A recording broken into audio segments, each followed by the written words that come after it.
আসসালামু আলাইকুম। কি অবস্থা সবাই? আশা করি ভালো আছেন। ভারত পাকিস্তানের সাথে হেরে গেছে। খবর কি রাখছেন? ভারত পাকিস্তানের সাথে হেরে গেছে। এখন অনেকে মানতে চাইবেন না। বললেন ভাই আপনি এই খবর কোথায় পান? ভারত পাকিস্তান কি এখন খেলা চলতেছে নাকি?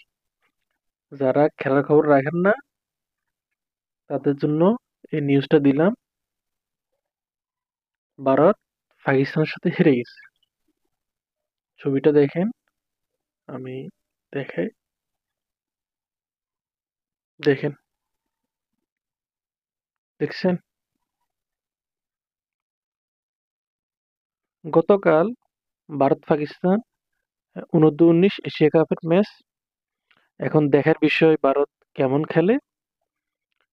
ভারত পাকিস্তানের সাথে পরাজয়টা বরণ করছে, অনেক বড় একটা পরাজয়। আপনি বিশ্বাস করেন, পাকিস্তান যখন ব্যাটিং করতে নামছে 30 ওভারে 160 রান। আমি খেলা দেখে কিরে, কোনো উইকেট টুইকেট যায় নাই, ইন্ডিয়ার বোলারের এত বাজে অবস্থা। 30 ওভারে 160 রান, ভাবছিলাম সেই রানটা গিয়ে দাঁড়াবে 350। শেষ পর্যন্ত পাকিস্তান 281 রান করে 7 উইকেটের বিনিময়ে। এটা ভারতের জন্য ভালো দিক। এখন তাদের তো ব্যাটিং ভালো আবার। বাইবা সেরাবাঞ্চি, বাইবা সুরাবাঞ্চি, যাকে আইপিএলে মাত্র বয়স 13, যাকে আইপিএলে নেওয়া হলো 1,10,00,000 রুপিতে। এখন সেই প্লেয়ার কেমন করে সেটা দেখার বিষয় ছিল। সে ওপেনিং এ নাইমা 9 বলে 1 রান করে আউট।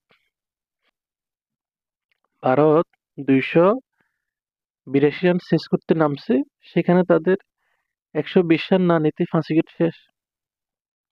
সরি, 130 রান, 130 রান না নিতে 5 উইকেট শেষ। তখন পাকিস্তানের ফেভারিট, 190 রানে 9 উইকেট নেই। এখন আপনি কিভাবে জিতবেন? ভারতের হার পাকিস্তানের সাথে, এটা মানতে একটু কষ্ট লাগে। তুমি চ্যাম্পিয়ন ট্রফি খেলবে না, তুমি পাকিস্তান যাইবে না, তুমি খেলবে না, তোমার খেলতে ভালো লাগবে না পাকিস্তানের সাথে, তাহলে পাকিস্তানের সাথে খেলছো কেন? খেলছো তো বা খেলছো, আবার হারছো এত বাজে ভাবে। পাকিস্তান 281 রান করছে, ইন্ডিয়া শেষ পর্যন্ত যে রানটা করছে, আমি যদি বলি 238 রান করে অল আউট। এখন 190 রানে 9 উইকেট, তখন আর খুব বেশি কিছু করার ছিল না দলটার।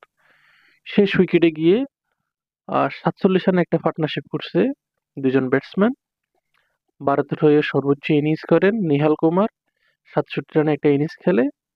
আর পাকিস্তানের হয়ে শাহজাব খান, সাজিব খান, তিনি 160 রান করেন। একাই নিয়ে ফেলছে 160 রান 281 রানের ভিতরে। আপনি ভাবতে পারেন ভারতের সাথে একাই নিচে 261 রান। তাহলে বোঝা গেল ভারত এই ব্যাটসম্যানের কাছে হেরে গেছে। পাকিস্তানের একজন ব্যাটসম্যানের কাছে ভারত হেরে গেছে। পুরো দল ঠিকমতো ব্যাটিং করতে পারে নাই, সেই করে ফেলছে 160 রান। মানে ব্যাটিং করতে ব্যর্থ হয়েছে, একজন ব্যাটসম্যানকে থামাইতে ভারত ব্যর্থ। তাহলে বোঝা যায় ভারতের ক্ষমতা কতটুকু।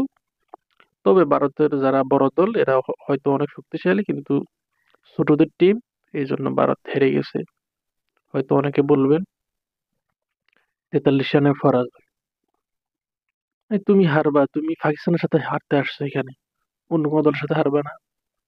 পাকিস্তান যাবা না, চ্যাম্পিয়ন ট্রফি খেলবা না, তোমার খেলতে ভালো লাগে না, না গেলে নাই, তুমি খেলিও না।